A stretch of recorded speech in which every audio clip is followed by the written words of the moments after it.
रामधारी गुप्ता उच्च गति अभ्यास खंड 1 प्रतिलेखन संख्या 7778 स्पीड 100 शब्द प्रति मिनट। Ready start.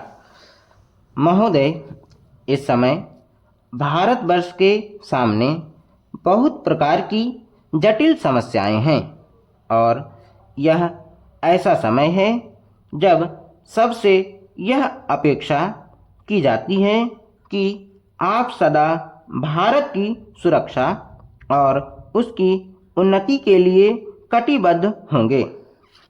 आपको मालूम ही है कि जब से यह प्रश्न हमारे सामने आया है कि भाषा के आधार पर देश के विभिन्न भागों का पुनर्गठन किया जाए, तब से देश में बहुत प्रकार के आंदोलन उठ खड़े हुए हैं।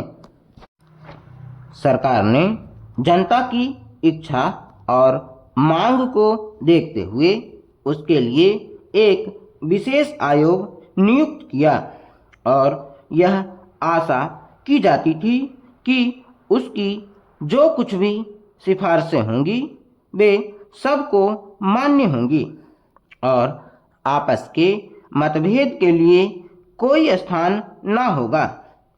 इस संबंध में सरकार ने जो भी निर्णय किए उनमें से अधिकांश निर्णय सर्वसम्मति से ही हुए हैं, परंतु दुख की बात है कि एक दो स्थानों पर मतभेदों ने एक ऐसा रूप ले लिया जो देश के लिए वांछनीय नहीं हो सकता।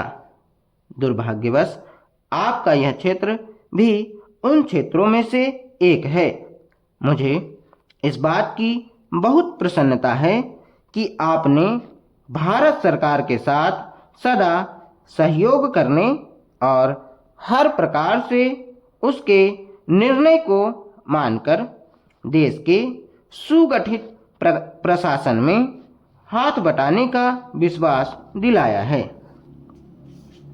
जब किसी देश के सामने बड़े बड़े प्रश्न उपस्थित होते हैं तो उनमें से कुछ बातों पर मतभेद हो जाना स्वाभाविक ही है।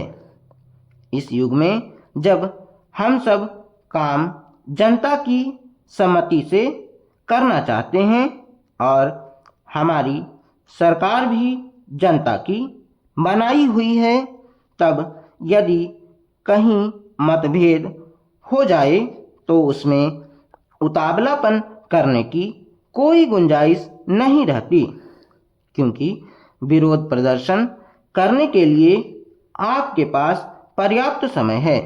परंतु एक चीज जो हम सबको भली भांति जान लेनी चाहिए और जिसके संबंध में किसी प्रकार के मतभेद की गुंजाइश नहीं होनी चाहिए, वह यह है कि चाहे हमारे मतभेद कितने ही अधिक क्यों न हों, उनको सुलझाने का एक ही उपाय है और वह उपाय यह है कि इस संबंध में निर्णय आपस में बातचीत करके तथा एक दूसरे को समझा बुझाकर किए जाएं, डंडों और पत्थरों से नहीं।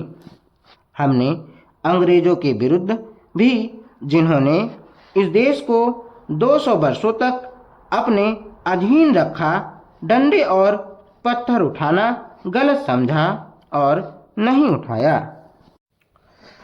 महोदय, तो क्या आपस के छोटे छोटे झगड़ों के लिए हम डंडे और पत्थरों का उपयोग करेंगे और एक दूसरे की भावना, उनकी प्रसन्नता और उनके विचारों का ध्यान नहीं रखेंगे?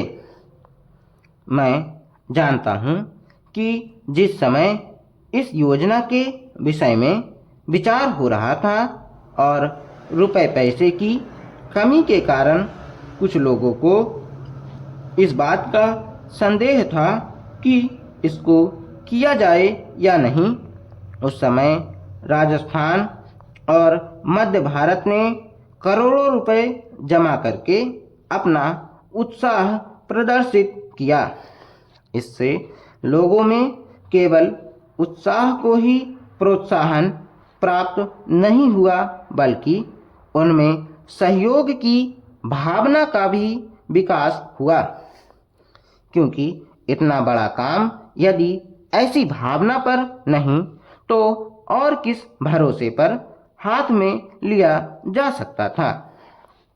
मैं चाहता हूं कि आप में से प्रत्येक इस काम को अपना काम समझे और इसमें यथाशक्ति सहायता करे और इसको पूरा करा दे।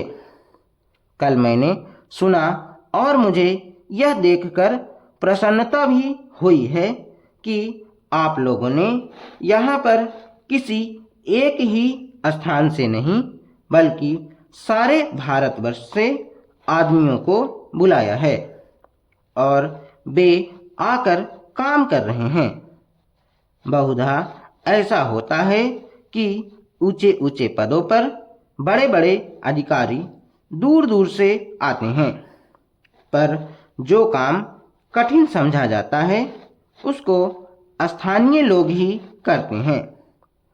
इसके विपरीत मैंने यहाँ यह भी देखा कि केवल ऊंचे पदों पर ही नहीं बल्कि पत्थर तोड़ने तथा पत्थर काटने जैसा ठेठ मजदूरी का काम, जो कठिन काम होता है, मद्रास से लोग आकर कर रहे हैं।